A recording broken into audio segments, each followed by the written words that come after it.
कई बार हम चाहते हैं कि जो कुछ हम अपने सामने देख रहे हैं वो कोई सपना हो, लेकिन ऐसा नहीं होता। हमें उस खौफनाक सच का सामना करना ही होता है, जैसा उस रात विश्वास को करना पड़ा।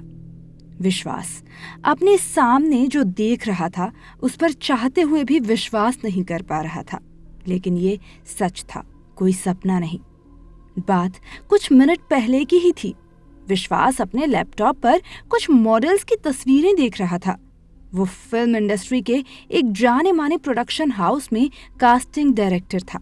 इस प्रोडक्शन हाउस ने देश को कई सुपरस्टार्स दिए थे, और हाँ, स्ट्रगलिंग एक्टर का सपना था कि उसे इस प्रोडक्शन हाउस में काम करने का मौका मिले। वो लैपटॉप पर एक नई फिल्म की कास्टिंग के लिए मॉडल्स की तस्वीरें देख रहा था कि तभी डोरबेल बजी। रात के 12 बजे कौन हो सकता है? विश्वास ने मानो खुद से ही सवाल किया। कौन है? उसने सोफा पर बैठे बैठे आवाज लगाई, लेकिन बाहर से उसे किसी की आवाज सुनाई नहीं दी। सुनाई दे रही थी तो सिर्फ बस डोरबेल की आवाजें। परेशान होकर उसने दरवाजा खोला। जैस्मिन, तुम इस वक्त यहाँ? विश्वास ने हैरानी से पूछा। हाँ सर, क्या मैं अंदर आ सकती हूँ? विश्वास ने उसे अंदर बुलाया और पानी पिलाया और बड़े से सोफे पर पैर रखकर बैठ गया।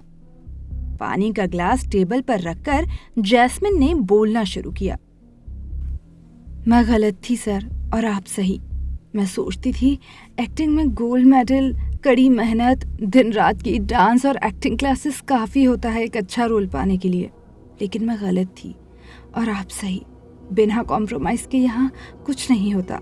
जिस फिल्म के लिए आपने मुझे ऑडिशन के लिए सिलेक्ट किया, बस इस पर आपने मुझसे वो फिल्म छीन ली क्योंकि मैंने उस रात आपके घर जाने से मना कर दिया। लेकिन अब मैं समझ चुकी हूँ और जैसा आप कहोगे वैसा करने के लिए तैयार हूँ। लेकिन आप प्लीज़ मुझे अनजान चेहरा मूवी से मत निकालिए, प्लीज़ सर। ये कहकर वो फूट फूट कर रोने लगी। वो जितना रोती, विश्वास की मुस्कुराहट उतनी ही बढ़ती जाती। वो अपनी जगह से उठकर जैस्मिन के पास बैठ गया और उसे कंधों से पकड़कर बोला, रो क्यों रही हो? तुम अब यहाँ आ गई हो तो सब सही होगा। मेरे बेडरूम का रास्ता सीधा सुपरस्टार बनने की ओर जाता है, और अब तुम जाओ और मेरे बेडरूम में जो वॉशरूम है वहाँ से मुंह धो लो, और वहीं कपबोर्ड में जो कपड़े हैं वो पहन कर आ जाओ, और सुनो, दरवाज़ा खुला ही रखना। जैस्मिन अंदर चली गई और विश्वास सोफे पर बैठे हुए मुस्कुरा रहा था। तभी विश्वास का फोन बजा। फोन उसके असिस्टेंट रीमा का था। उसने चिढ़ते हुए फोन उठाया।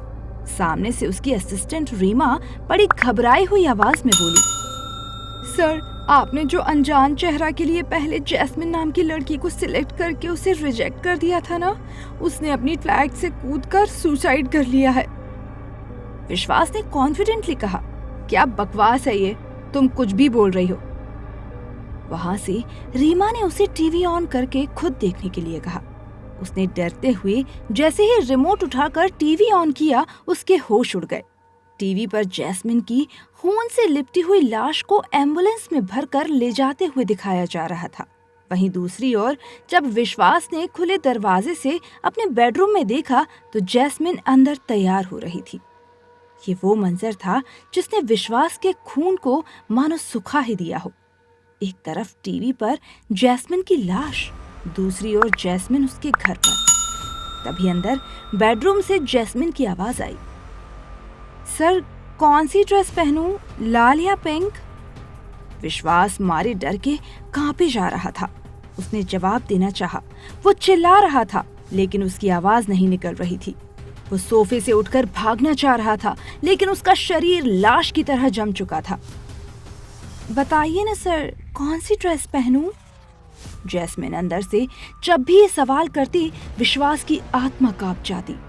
कोई जवाब न आने पर खुद जैस्मिन कमरे से बाहर आई।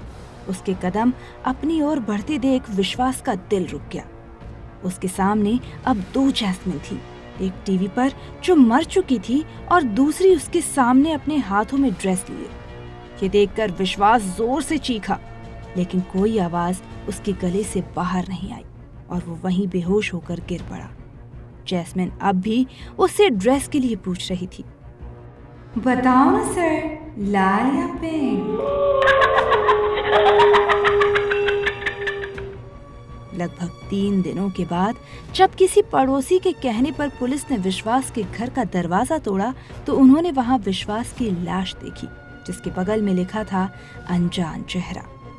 ये उसी फिल्म का टाइटल था जिससे उसने जैस्मिन को बाहर निकाला था।